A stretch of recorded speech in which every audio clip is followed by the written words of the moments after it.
السلام علیکم دوستو، میں ہوں انوار احمد۔ آپ دیکھ رہے ہیں آپ کا اپنا چینل اللہ دین۔ دوستو، اس ویڈیو کے اندر ہم آپ کو ایک بہت ہی اچھی اور بڑھیا معلومات دینے والے ہیں۔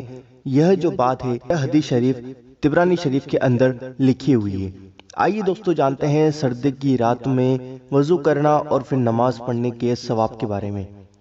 رسول اللہ صلی اللہ علیہ وسلم نے ارشاد فرمایا، دو شخص کو دیکھ کر اللہ تعالی ہنس دیتا ہے۔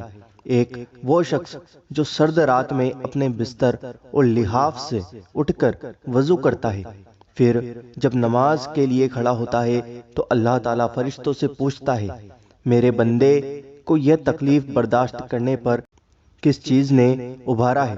فرشتے جواب دیتے ہیں کہ وہ آپ کی رحمت کا امیدوار ہے اور آپ کے عذاب سے خائف ہے۔ اللہ تعالیٰ فرماتا ہے کہ تم لوگ گواہ رہو، میں نے اس کی امیدیں پوری کر دیں اور جس چیز سے خوف کھا رہا ہے اسے امن دے دیا۔ طبرانی شریف کی یہ حدیث شریف ہے۔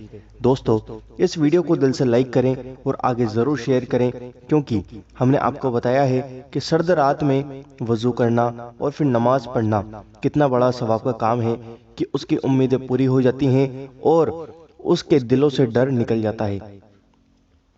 دوستو، سردی کی رات میں وضو کرنا اور پھر نماز پڑھنا یہ مشکل کام ہے، کیونکہ انسان جب بستروں سے اٹھتا ہے تو شیطان اس کو بہت روکتا ہے، پر جو انسان اپنے نفس کو مار کر یہ کام کرتا ہے تو اللہ تعالیٰ اس سے بہت ہی زیادہ خوش ہوتا ہے اور اللہ تعالیٰ اس سے راضی ہو جاتا ہے۔